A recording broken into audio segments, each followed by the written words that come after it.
Good afternoon, Knights. Thanks for joining us. I'm Grace Guedouar, and today is Monday, April 2nd, 2025. Here's your Charge on Air update. Cory Booker made history with a 25-hour speech, breaking Strom Thurmond's record in 1957. He condemned President Trump's policies as harmful to democracy. Booker discussed healthcare, Social Security, and immigration, sharing letters from constituents. His speech urged Democratic leaders to defend their values and stand up to recent GOP efforts. Booker was acknowledged for his advocacy. 75 days has come and gone, and now TikTok is back on the chopping block. Charge on Air reporter Ethan Cates can tell us more. Time is running out for TikTok's Chinese parent company, ByteDance. Following the app's blackout in January, President Trump granted the company a 75-day extension to sell a majority share in the video-sharing app to an American company or face being banned again.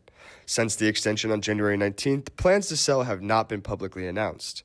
UCF professor Mel Stanfill says even with an app ban, people will find ways around it. Workarounds might work, but I think also once the users settle on a new platform, once the migration, it will be a sort of piecemeal, uneven process, but I think people will land somewhere at some point. Now, we've already seen how a full ban of TikTok could work. Back in January, when the ban was passed, the app warned its users it would begin to lose functionality, and it soon followed through on that promise, disabling the app for American users and taking it off app stores nationwide. Now, UCF politics professor Aubrey Jewett says a full ban of TikTok could have wider implications on tech regulation.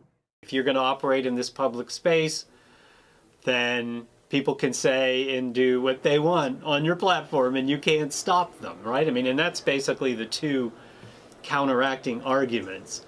Should we just allow anything goes online, even if it's a lie, even if it's hate speech?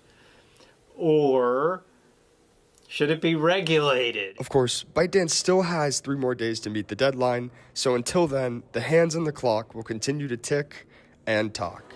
In Orlando, Ethan Cates, The Charge on Air. For more information on the TikTok ban, go to thechargenews.com. UCF is creating a brand new master's program the nation has never seen.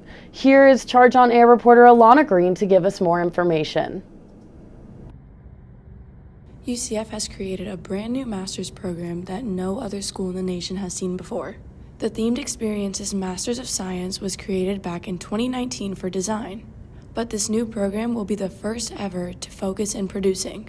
Director of Themed Experiences Peter Weshar gave me more information on what this producing program will entail. You'd be learning about budgeting, doing a request for bid, scheduling, and all of the different support and actually the essential aspects of creating. Recent UCF graduate Jory Smith, who now works for Universal, explains how UCF helped her get this connection. Designing, you're working with the writers who are writing it, but you're the producer. UCF couldn't be more perfect for this brand new program, considering Orlando's kind of known for theme parks. This program aims to help students get more hands-on experience and create invaluable connections. Recent UCF graduate Jory Smith, who now works for Universal, explains how UCF helped her get this connection. We actually have a lot of people who are higher up. For example, we have the presidents of each Disney park and the presidents of Universal come in and talk to us, and then after we can ask them questions. We also have a career fair where a bunch of different recruiters from a lot of different companies, such as anything from food and beverage, events, theme parks, hotels, can come and try to recruit people. The program launches this upcoming fall of 2025, keeping UCF on top for themed entertainment. In Orlando, Alana Green, The Charge on Air. You can find more information about this program on UCF website. With summer a couple weeks away, many students are relying on flights to get home. Charge on Air reporter Skyler Williamson takes us through how recent airline crashes and collisions affect students.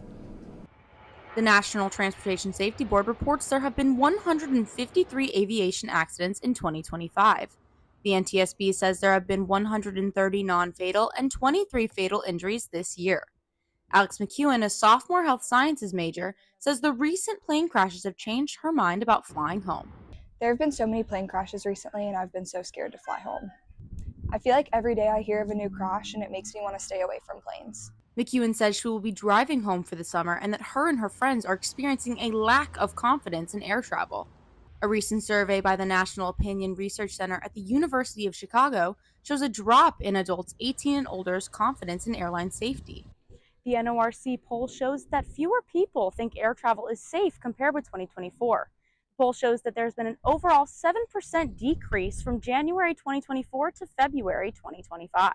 Anna Crofton specializes in cognitive psychology with a focus on aviation safety. Crofton says it's normal to be afraid of flying, but it's not something to be as afraid of as the media would like you to think. Our technology has advanced much faster than our brains have evolved, and so we still have these base survival fears, and flying is not something we can do naturally, so we do have a little bit of fear of that just to begin with. The more we hear about these accidents and incidents, the more that our brains think that they're common, and that's sort of where that unjustified fear comes from, because statistically, air travel is our safest form of travel that we have currently. Your odds of being in a plane crash are about 1 in 11 million, compared to the odds of being in a car crash at about 1 in 366. The NORC says non-frequent flyers are more likely to feel unsafe when it comes to air travel. The NTSB investigates all aviation accidents and publishes the results. In Orlando, Skyler Williamson, The Charge on Air. Students that are nervous to fly home for breaks can view aviation statistics and incident reports at the Federal Aviation Administration website. Now let's take a look at today's weather forecast. Get ready for a warmer weather in Orlando. Today's high is 89 degrees and a low of 70 degrees. Tomorrow the weather will be slightly warmer with a high of 90 degrees and a low of 72 degrees. Perfect weather to enjoy outdoor activities. All conditions are normal on the roads if you're heading to campus. You might want to avoid Garage C and H as they are almost at max capacity. Garage A is sitting at under halfway full while D and I are little over 50%. That's all the time we have for now. Make sure to keep up with all that's happening throughout the week by following us on Instagram at The Charge News, and check back here tomorrow for another news update. I'm Grace Guedouar. Thanks for watching and have a great day.